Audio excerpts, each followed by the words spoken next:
오늘 우리에게 주시는 하나님의 말씀을 같이 보도록 하겠습니다. 느헤미야서 1장 4절로 5절 말씀입니다.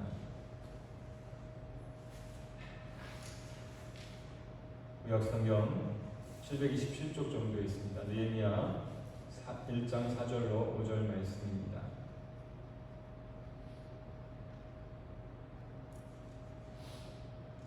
말씀을 같이 읽겠습니다. 느헤미야 1장 4절 5절 시작. 내가 이 말을 듣고 앉아서 울고 수일 동안 슬퍼하며 하늘의 하나님 앞에 금식하며 기도하여 이르되 하늘의 하나님 여호와 크고 두려우신 하나님이여 주를 사랑하고 주의 계명을 지키는 자에게 언약을 지키시며 긍휼을 베푸시는 주여 간구하나이다. 아멘. 우리 가슴에 손을 얹고 우리 자신을 축복하는 시간을 갖도록 하겠습니다. 저와 함께 하겠습니다. 나는 75억 인구 가운데 단 하나밖에 없는 정말 소중한 사람입니다. 한 번 더 하겠습니다. 하나님은 이 세상 그 무엇보다 나를 사랑하십니다. 네. 옆에 계신 분들과 인사 나누시겠습니다. 멀리 계신 분하고도 눈인사로 나누시면 좋을 것 같습니다. 뒤에도 있습니다. 지나간 한 주간 동안 우리의 살아왔던 우리를 위로하고 격려하고 칭찬하는 시간입니다. 오늘은 자기의 이름을 넣어서 수고했어, 수고했어, 정말 수고했다고 우리 자신을 칭찬하겠습니다. 시작. 영서봐, 수고했어, 수고했어. 감사합니다. 우리 연합 사람들이 특별히 칭찬에 좀 약한 것 같습니다. 수고했어 그러면 내가 부족한 게 있었어요 라고 이야기하는 분들이 있는데, 수고한 것은 수고한 것이고 부족한 것은 부족한 것입니다. 부족한 것은 나중에 생각하고 수고한 일에 대해서만 칭찬하고 또 우리 자신 스스로 대견하게 여기며 자부심을 또 갖게 되기를 바랍니다. 오늘 느헤미야서 1장 4절로 5절 말씀을 통해서 주여 간구하나이다 라는 제목으로 함께 말씀을 나누고자 합니다. 지난주부터 우리가 일어나 건축하자라는 주제를 가지고 느헤미야서의 말씀을 함께 보고 있습니다. 느헤미야서는 예루살렘 무너진 성벽을 다시 세우는 내용인데요. 1장부터 7장까지는 겉으로 보이는, 눈에 보이는 성벽을 세운다면 8장부터 13장까지는 보이지 않는, 눈에 보이지 않는 성벽을 세우는 내용입니다. 지난주에 우리가 나눈 말씀은 우리의 현재 시장 상태를 잘 살펴보자, 묻고 듣고 하는 그러한 내용을 나눴었습니다. 무관심하게 지나가지 말자고 하는 것이죠. 사람들은 어려움을 만날 때, 문제를 만날 때 그 사람의 본래 성격이 드러납니다. 그리고 우리 그리스도인들은 어떤가요? 어려움을 만나고 문제를 만나면 똑같이 그의 성격이 드러나기도 합니다만, 또 그와 함께 어떤 것이 드러나냐면 우리의 믿음이, 그 사람이 가진 믿음이 드러나게 된다고 하는 것이죠. 문제는 하나님께서 우리가 만난 어려움이나 문제는 하나님께서 우리를 기도의 자리로 부르는 그러한 시간이다 라고 하는, 그러한 신호라고 하는 사실을 기억하시기를 바랍니다. 문제가 생길 때마다 문제를 앞에 놓고 문제 앞에 서 있으면 그 문제가 굉장히 커 보입니다. 왜냐하면 내 힘으로 처리할 수 있는 것이 문제라고 여겨지나요? 그렇지 않죠. 내가 힘으로 할 수 없는 것을 맞닥뜨렸을 때, 그때 그 일이 그냥 그 일만 바라보면 너무 커서 바라볼 수도 없고 절망하고 주저앉을 수밖에 없습니다. 그러나 문제가 있을 때 그 문제를 가지고 문제 앞에 서는 것이 아니라 하나님 앞에 서면 문제보다 크신 하나님께서 해결해 주십니다. 우리는 기도할 때 또 문제를 만나면 환경이나 생각이 바뀌기를 원하는데 그보다 먼저 하나님 앞에 기도해야 합니다. 기도는 하나님의 손을 붙잡는 행위라고 하는 말이 있습니다. 우리의 무너진 신앙, 무너진 예배, 그리고 무너진 자녀와 무너진 가정을 볼 때에 울지 않을 사람이 누가 있겠습니까? 마음이 아파하지 않을 사람이 누가 있을까요? 마음이 찢어질 정도로 아파서 눈물을 흘리게 됩니다. 그러나 대개는 거기서 그치는 경우가 있습니다. 울고 슬퍼하고 마음 아파하는 것을 그치지만 하나님은 거기에서 한 걸음 더 나아가서 기도하는 사람이 되기를 원하십니다. 우리가 말을 그렇게 하지 어려운 일 만난 성도들에 있으면 이렇게 얘기하잖아요. 그래, 그 문제 가지고 하나님께 기도하면 하나님께서 들어주실 거야 라고 이야기를 하는데요, 사실은 그렇게 이야기를 하지만 정작 그 이야기를 듣는 사람이나 또는 옆에서 조언을 해주는 사람이 그것에 대해서 기도해 주지 않는 경우가 있다고 하는 것이죠. 실제로 기도하는 사람이 많지 않다고 하는 겁니다. 왜냐하면 문제가 너무 커서 힘이 들기 때문에 그래요. 그래서 제가 말씀드리는 것처럼 기도할 수 없을 정도로 어려운 일을 만났을 때는 더욱 힘써서 기도해야 될 때다라고 하는 것을 기억하시기를 바랍니다. 사무엘서에 나오는 한나는 하나님 앞에 기도할 때 마치 술에 취한 사람이 중얼거리는 것처럼 간절하게 기도했습니다. 다른 사람이 볼 때는 술에 취한 사람이었지만 한나는 그 마음을 하나님께 통하고 정말로 하나님 앞에 자신의 마음을 다해서 기도하고 있는 것을 볼 수가 있습니다.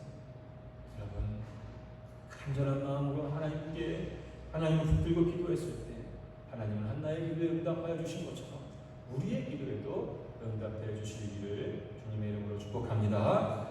우리가 출애굽기를 배웠는데요, 출애굽기의 광야를 보면 두 종류의 인생이 있음을 보게 됩니다. 한 종류 하나는요, 광야에서 마치는 인생, 광야만 헤매다 끝나는 인생이 있고, 다른 한 종류의 인생은 가나안이 열리는 인생, 가나안으로 들어가는 인생이 있다고 하는 것이죠.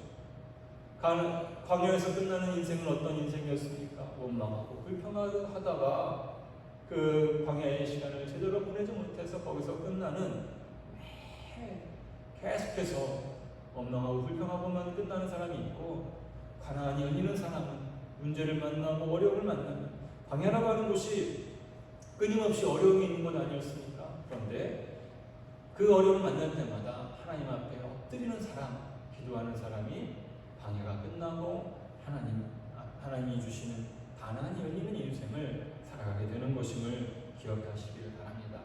우리에게 있는 어려움, 우리가 만난 고난, 바로 그것을 하나님께 기도하라고 하는 신호로 여기시고, 그때마다 다른 방법 찾고 다른 것 구하기 전에, 다른 사람 찾기 전에 먼저 하나님께 기도하는 우리 모두가 될 수 있기를 바랍니다. 오늘 본문 5절에 보면 뒷부분에 주여 간구하나이다 라고 하는 느헤미야의 고백이 나옵니다.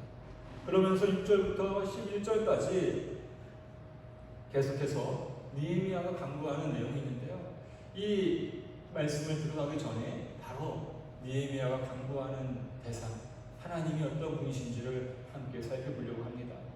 여러분이 만약에 급하게 돈이 필요하다고 한번 생각해 보십시오. 급전이 필요합니다. 어디 가서 담보를 할 수도 없고 정말 급하게 돈이 필요한데 누구한테 가시겠어요? 길을 가는 아이한테 가서 나 돈 얼마가 필요해서 급전인가요? 500만 원만 줘봐 달라고 해서 받으면 그게 될까요? 아니면 아이는 돈이 없을 거니까 지나가는 근사해 보이는 명품 가방을 든 여자분이라든지 아니면 신사복을 잘 입은 사람한테 가서 여보시오, 내가 지금 급전이 필요한데 돈 좀 주시오. 그러면 줄 사람이 몇 명이 있을까? 그 사람이 뭐라 그러겠어요? 이런 정신 나간 사람이 있나? 하고 이야기를 하든지 아니면 그냥 무시하고 지나가겠죠. 무슨 얘기인가요? 우리가 도움을 구하고 기도를 요청할 때 내가 도움을 구하는 하나님, 내가 도움을 구하는 그 대상이 어떤 분이신지 또 어떤 능력을 갖고 있는지를 알아야 간구할 수 있는 것 아니겠습니까? 그냥 무턱대고 간구하는 것이 아니라 내가 믿는 하나님이 어떤 분이신지, 내가 내 기도를 들으시는 그 하나님이 어떤 분이신지를 우리가 알아야 하나님께 간구할 수 있는 것이죠. 오늘 5절 말씀을 통해서 새 모습의 하나님의 모습을 살펴보려고 합니다. 첫 번째로 느헤미야가 간구하는 하나님, 그 하나님은 크고 하늘의 하나님이신데 크고 두려우신 하나님이라고 고백을 하고 있습니다. 하늘의 하나님이라고 하는 말은 다른 세상에 있는 신들과 구별되는 절대적인 하나님이라고 하는 뜻입니다. 요즘 우리가 느헤미야서를 묵상을 하고 있는데요. 느헤미야서를 통해서 우리가 하나님이 어떤 분이신지를 정말 철저하게 배워가고 있습니다. 자세하게 배워가고 있습니다. 이스라엘 백성을 향하신 하나님의 그 놀라우신 말씀들을 통해서 하나님은 세계를 경영하시는 하나님, 특별히 이사야서 13장부터 23장에 나오는 이 예루살렘을 중심으로 한 주변 나라들에 대한 하나님의 심판을 보면서 하나님이 저 멀리 계신 분이 아니라 이 우리 시대 가운데 함께 하셔서 역사를 주관하시는 분이시다고 하는 사실을 우리는 알 수가 있습니다. 크고 두려우신 하나님, 이것은 느헤미야의 신앙의 고백뿐만은 아닙니다.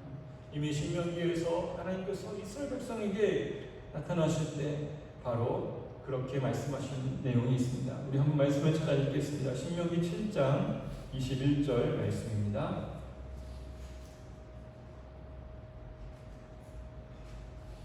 신명기 7장 21절 말씀을 같이 보도록 하겠습니다.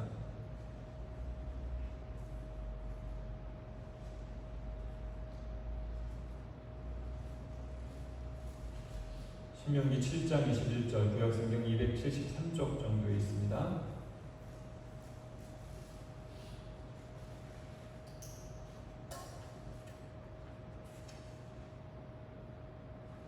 말씀을 같이 읽도록 하겠습니다. 시작.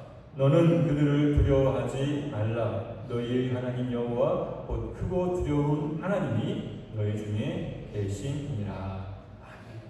이 말씀은 이스라엘 백성이 가나안 땅에 들어갈 때 그 땅에 있는 사람들을 두려워하지 말라라고 하시는 말씀입니다.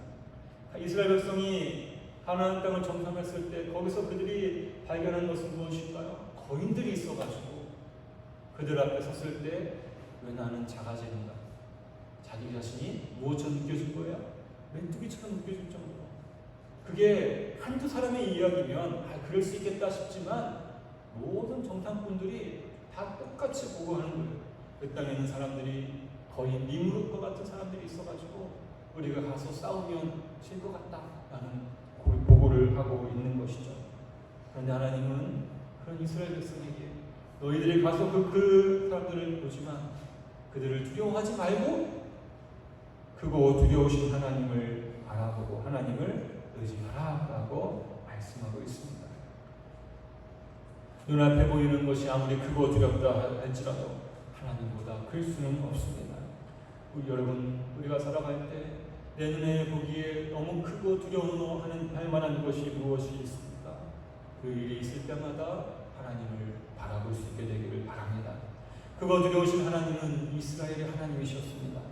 이스라엘은 크고 두려우신 하나님의 백성이었습니다. 지금 비록 그들이 포로로 끌려왔다가 다시 가고 느헤미야는 그 예루살렘의 상황들을 바라보면서 주저앉아 슬퍼하며 아무것도 할 수밖에 없는, 기도밖에 할 수밖에 없는 상황이었지만 느헤미야는 낙심하지 않았습니다. 왜요? 이스라엘 백성이 믿는 하나님이 크고 두려우신 하나님이시고 이스라엘 백성은 크고 두려우신 하나님의 백성이기 때문에 그렇습니다. 크고 두려우신 하나님께서 내 생각으로는 도저히 불가능해 보이고 내 생각으로는 도저히 아무것도 할 수 없는 것과 같은 그때 하나님께서 문제를 해결해 주실 수 있다고 하는 믿음을 가지고 강구하고 있는 것이죠. 여러분, 그 크고 두려우신 하나님이 바로 우리의 하나님이 되심을 기억하시기를 바랍니다. 하나님의 백성인 우리도 크고 두려우신 하나님의 백성입니다. 그래서 하나님은 우리가 우리의 삶의 자리에서 성벽이 무너진 채 살아가는 것을 원하지 않고 있습니다. 그저 살아가는 인생이 아니라 우리는 크고 두려우신 하나님의 백성으로 하나님의 영광을 찬송하고 하나님께 영광을 돌리는 인생을 살아가기도록 우리를 부르셨음을 믿으시기를 바랍니다. 그 하나님을, 크고 두려우신 하나님을 내 하나님으로 믿고 기도해야 합니다. 그런데 되게 많은 어떤 경우에는 그 하나님을 믿지 못하는 경우가 있습니다. 왜 믿지 못할까요? 여기에 이런 이야기, 이런 말을 붙여서 그래요. 내 생각에는, 내가 알기로는 이거는 도저히 될 수 없는 일이야 라고 할 때 하나님, 크고 두려우신 하나님, 그 하나님은 우리 스스로 제한해버리고 많은 일이 일어나게 되는 것이죠. 만약에 우리의 생각대로, 우리가 알고 있는 지식대로 움직이시는 하나님이시라면 우리의 믿음의 대상이 될 수는 없습니다. 그러나 하나님은 우리의 생각과 우리의 지식과 상식을 넘어서 세계를 경영하시고 세상을 다스리시는 전능하신 하나님이심을 우리가 믿고 그 하나님을 의지하여 간구할 때 니에미야가 경험한 기적이나 한나가 경험한 기적, 그 이상의 놀라운 일들도 우리 가운데 일어나게 될 줄을 기대하시고 크고 두려우신 하나님을 믿고 간절히 기도하는 우리 모두가 될 수 있기를 바랍니다.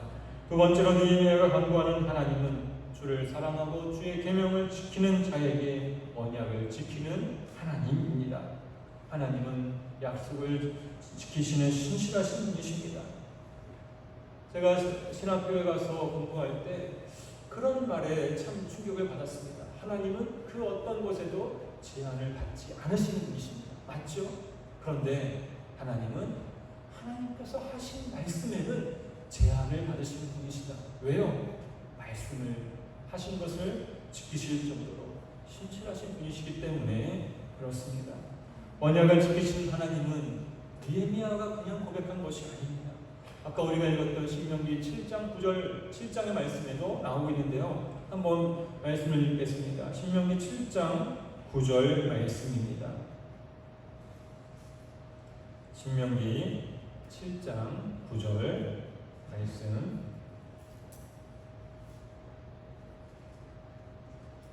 말씀을 같이 읽도록 하겠습니다. 신명기 7장 9절입니다. 시작. 그런즉 너는 알라 오직 네 하나님 여호와는 하나님이시요 신실하신 하나님이시라. 그를 사랑하고 그의 계명을 지키는 자에게는 천대까지 그의 언약을 이행하시며 인애를 베푸시되. 아멘. 여러분, 하나님께서 천대까지 복을 베푸신 그 언약을 이행하시는 분이시라고 말씀하고 있습니다. 그런데 이 천대까지 언약을 지키시는 하나님이 나의 하나님이 되기 위해서 조건이 하나 있더라고요. 그분이 무엇이냐면 하나님을 사랑하고 그의 계명을 지키는 자에게는 천대까지 이 약속의 말씀을 이루어 주시겠다라고 하는 말씀입니다. 이미 하나님은 이스라엘 백성에게 신명기에서 복과 저주를 에발산과 그리심산에서 선포하셨습니다. 그 말씀을 들은 이스라엘 백성들이 아멘 아멘 하면서 화답했어요. 왜요? 하나님께서 복을 주시겠다는데. 여러분, 우리가 좋아하는 말씀 아닌가요? 들어가도 복을 받고 나가도 복을 받고 떡방죽 그릇에 복을 받고 하는 그 내용들 얼마나 좋습니까? 그때 그 조건이 무엇이냐면 하나님을 사랑하고 계명을 지키는 자가 그 복을 누린다는 거예요. 그런데 가끔 보면 우리가 그 복을 누리지 못하는 경우들이 있습니다. 왜요? 주의 계명, 하나님을 사랑하고 그 계명을 지키는 자에게 복을 주시겠다고 했는데 우리는 그 복에만 관심이 있어서 들어가도 복을 받고 나가도 복을 받고 떡반죽 그릇에 복을 받고 하는 모든 일이 복을 받습니다. 아멘. 거기만 아멘하지 그 앞에 나오는 말씀, 주를 사랑하고 주의 계명을 지키는 자라고 하는 것에는 우리는 관심을 두지 않습니다. 그거는 별개예요. 그래서 뭐라고 어떤 일들이 벌어지나요? 내게 복을 받지 못하고 왜 하나님이 나한테 복 안 주시는 거야? 라고 생각하는데 하나님은 뭐라고 말씀하시냐면 주를 사랑하고 주의 계명을 지켜라. 그러면 약속하신 것을 이루어 주겠다라고 말씀하고 있는 거죠. 이 말씀은 그 반대로 생각하면 이런 말씀이에요. 주를 사랑하고 주의 계명을 지키는 자에게는 약속을 신실하게 지키신 하나님이라고 하면 주를 사랑하지 않고 계명을 지키지 않는 자들에게도 하나님은 약속을 지키시는 분이십니다. 성경이 약속의 책 아닌가요? 구약, 신약이라고 그러잖아요. 예수님이 오신 예수님에 대한 약속의 말씀이 구약이고 신약은요 오신 예수님에 대한 말씀인데 그 예수님이 다시 오실 것이라고 하는 약속의 말씀이 바로 신약입니다. 하나님께서는 말씀하신 대로 예수님을 보내셨고요. 또 말씀하신 대로 예수님을 이 땅에 다시 보내실 줄을 믿으시기를 바랍니다. 그 약속이 이루어질 거예요. 그런데요, 그 약속은 하나님을 믿는 자들에게 뿐만 아니라 믿지 않는 자들에게도 동일하게 이루어질 것입니다. 복과 저주의 말씀은, 아니 예수님께서 이 땅에 다시 오셔서 세상을 심판하신다고 하는 그 말씀은 하나님을 믿는 사람들에게만 해당되는 것이 아니라 온 세상 사람들, 모든 사람들에게 해당되는 하나님의 약속의 말씀인 것을 우리가 기억해야 합니다. 그리고요, 믿지 않는 사람들에 대해서 거봐라, 꼴 좋다 하지 말고 이 약속의 말씀을 정말 하나님께서 약속대로 이루시는 신실하신 분이시라고 하는 것을 우리가 알았다면, 그저 하나님을 모른 채 죽어가는 저 영혼들에게, 아니 하나님과 무관하게 살아가는 저 영혼들에게 예수 그리스도를 증거하고 복음을 알릴 수 있는 우리가 되어야 합니다. 여러분, 건강해지고 싶으시잖아요. 특별히 우리 사람들이 오래 살기를 원하더라고요. 영원히 살기 위해서 아주 좋은 약이 있는데 어떤 약인지 아세요? 두 가지 약이 있어요. 신약하고 구약입니다. 그 약 먹기만 하면 한번 먹어보세요. 좋은데 뭐라고 말로 표현할 수도 없는데, 하여튼 그 약을 드시기만 하면 영원한 생명이 그 가운데 있음을 기억하시기를 바랍니다. 존 번연이 쓴 전로 역정에 보면 그리스도인이 희망이라고 하는 사람과 함께 절망이라고 하는 이름의 거인에게 붙잡혀서 의혹의 성이 있는 깊은 지하실에 갇히게 됩니다. 정말 어떻게 이 성에서 빠져나갈 수 있을까 막막한 그때에 그리스도인의 가슴에 열쇠가 하나 있었는데, 그 열쇠를 가지고 문을 열어보니까 문이 열리는 거예요. 그래서 그 의혹의 성에서 문을 만날 때마다 계속해서 그 열쇠를 가지고 열고 그 성을 나올 수 있었는데, 그 열쇠의 이름이 바로 약속이었습니다. 약속, 뭐죠? 하나님의 약속의 말씀을 가지고 절망의 상황에 있을 때, 의심이 될 때마다 열쇠로 문을 열듯이 약속의 말씀을 가지고 문을 열고 나올 수 있다라고 하는 것이죠. 견고한 문과 같은 문제를 만날 때, 의심과 낙심이 몰려와서 절망 가운데 빠질 때, 이 약속, 하나님의 약속의 말씀, 이 열쇠를 사용할 수 있게 되기를 바랍니다. 여러분의 품속에 어떤 약속의 말씀을 가지고 살아가고 계십니까? 얼마나 많은 약속의 말씀을 가지고 살아가고 있습니까? 우리가 문제를 만날 때마다 그 문제를 해결할 수 있는 열쇠인 약속의 말씀을 늘 가까이 하고, 또 그 말씀을 내 마음에 품고 묵상하고, 어려운 일 만날 때마다 그 약속의 말씀으로 문제를 해결해 나갈 수 있는 저와 여러분이 될 수 있기를 주님의 이름으로 축복합니다. 세 번째로, 느헤미야가 간구하는 하나님은 긍휼을 베푸시는 분입니다. 느헤미야서 1장 5절에 보면 긍휼을 베푸시는 주여 간구하나이다 라고 고백을 하고 있습니다. 하나님은 우리가 괴로움 당할 때, 어려움 당할 때 멀리서 보고만 계시지 않습니다. 우리와 함께 아파하시는 분이심을 느헤미야는 알고 있었습니다. 이 긍휼이라고 하는 단어는 히브리어로 라함이라고 하는 단어인데요, 이 단어에서 어머니의 자궁, 여자의 자궁을 뜻하는 라켈이라는 말이 나왔고요, 또 자비라고 하는 말이 파생되어서 나왔습니다. 이 긍휼이라고 하는 단어는 이런 의미인 거죠. 뱃속에 있는 아이와 엄마가 탯줄로 생명이 연결되어서 엄마의 몸에서 생명을 잉태하고 그 아이를 뱃속에서 양육하는 것, 그리고 아이의 감정이 엄마에게 전달되고 엄마의 감정이 아이에게 전달되는 끈끈하게 연결되어 있는, 함께 있는 상태, 생명이 있는 상태를 의미합니다. 그래서 남자들보다 어머니들이 모성애가 더 강하잖아요. 어느 정도로 강한가? 아이를 위해서는 자기의 생명을 기꺼이 포기할 정도로 모성애가 강한 것 아니겠습니까? 그때 그 마음이, 긍휼이라고 하는 마음이 거기에서 나옵니다. 헬라어로는 이 긍휼이 스플랑 크니조마이라고 하는 말인데요, 이것은 우리나라에도 말이 비슷합니다. 간장, 창자로부터 솟아나는 감정을 의미하는데, 우리나라에서 그런 말도 있잖아요. 애가 끊어질 정도로 마음이 아프다. 바로 그러한 것이 바로 이 긍휼이라고 하는 단어입니다. 라틴어로는 콤이라고 하는 말과 파티라는 말이 합쳐진 건데, 이게 영어로 가면 컴패션이라고, 긍휼이라고 하는, 함께 아파하는 것이 긍휼이라고 하는 뜻입니다. 긍휼을 베푸신 하나님이라고 하는 말은 하나님께서 우리가 고통당하고 우리가 어려움을 당하고 있을 때 어떻게 하신다는 거예요? 우리와 함께 그 고통을 당하고 계시다. 그 고통을 느끼고 계시다라고 하는 말씀입니다. 지금 비록 느헤미야는 하나님께 범죄하여서 북이스라엘이 망하고 남유다가 망하였지만 그 망한 것이 하나님의 뜻이 아니라 이제는 깨닫고 돌아오기를 기다리는 그 하나님의 마음을 알고 그 긍휼의 하나님께 기도하고 있는 것입니다. 하나님의 긍휼의 정점이 어디에 있습니까? 바로 십자가에 있습니다.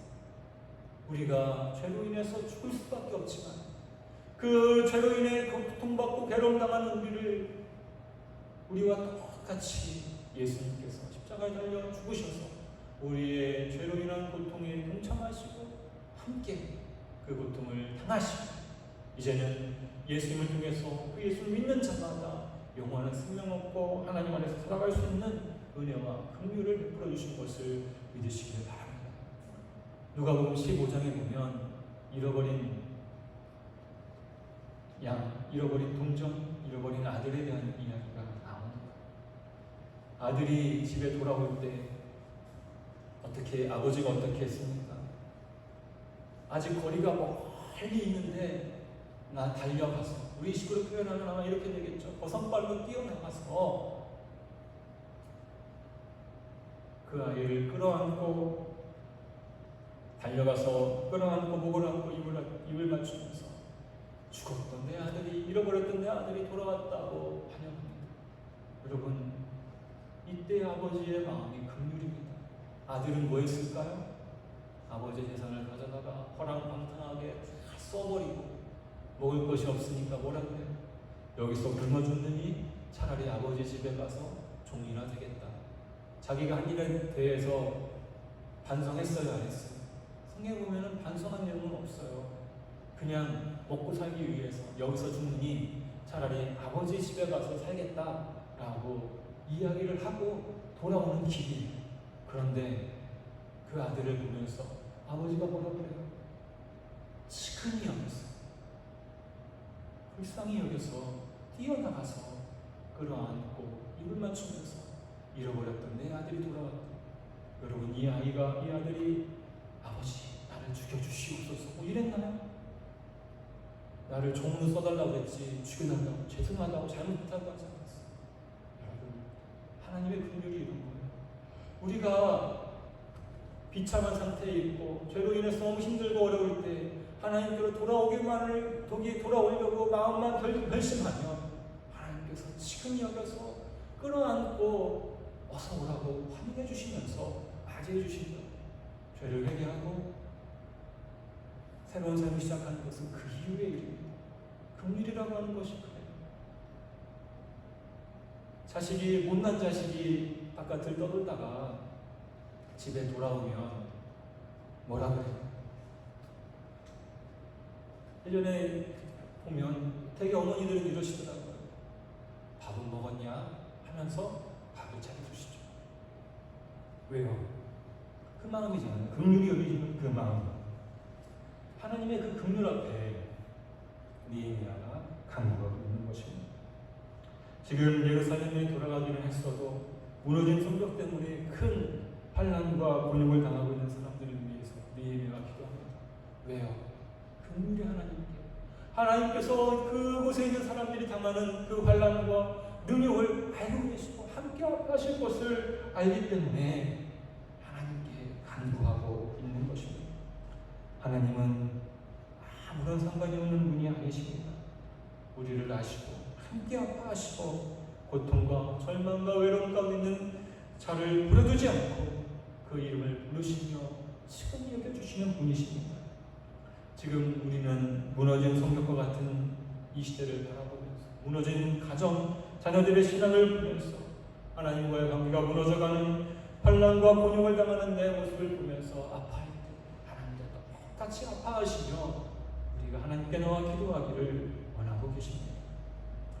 도저히 회복할 수 없어서 포기할 것만 같은 그때 긍휼히 여기시는 하나님, 긍휼을 베푸시는 하나님 앞에 나와 기도하시기를 바랍니다. 하나님은 모든 모든 것을 다 아십니다.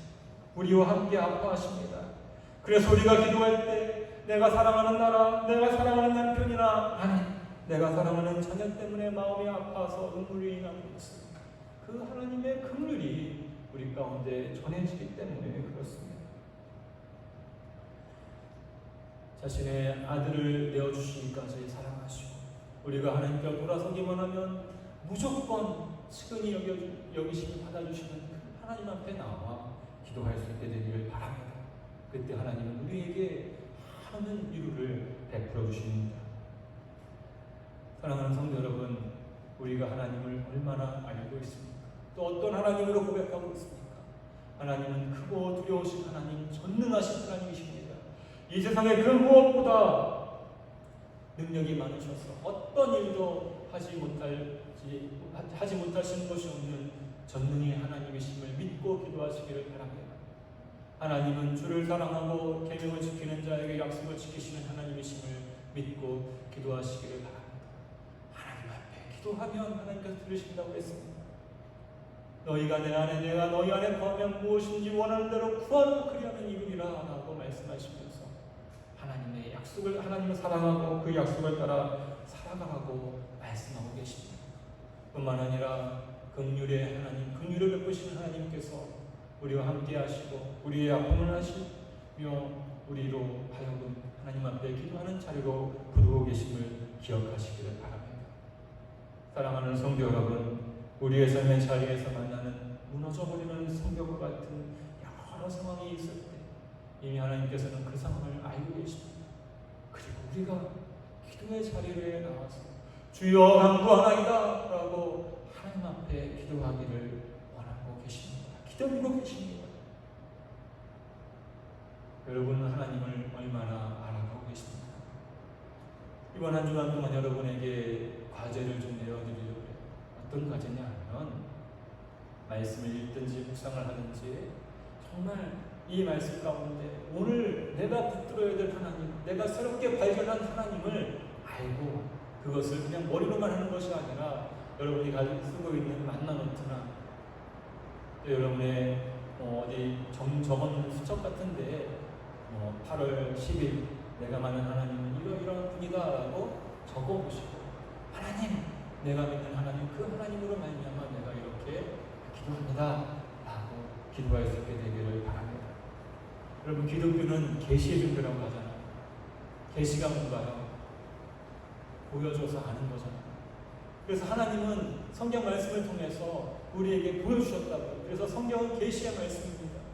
그런데 기독교는 계시는 종교라고. 뭐가 계십니까?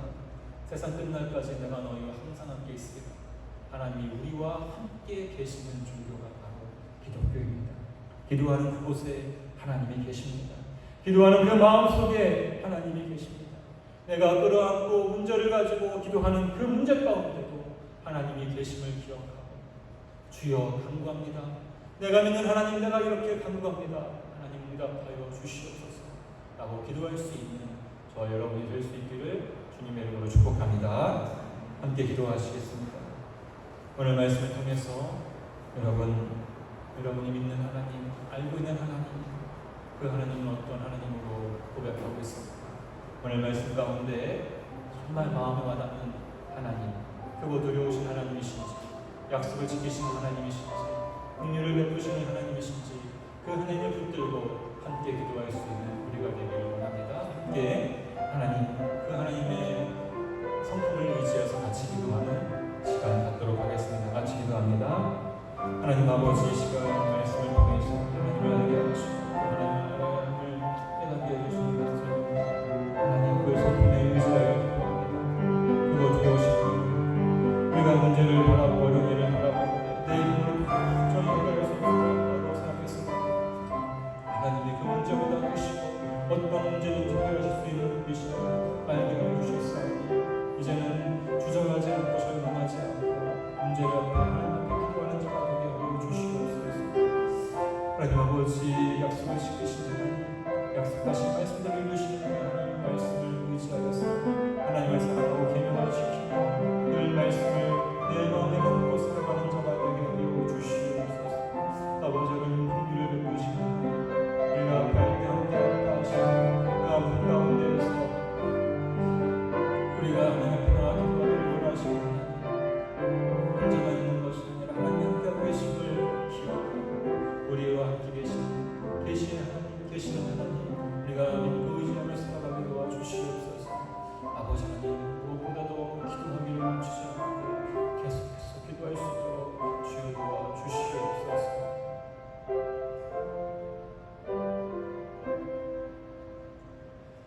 크고 두려우신 하나님, 주를 사랑하고 계명을 지키는 자에게 약속을 이행하시는 하나님, 긍휼을 베푸시는 하나님, 우리가 그 하나님을 의지하여 깨어 기도하게 하여 주시옵소서.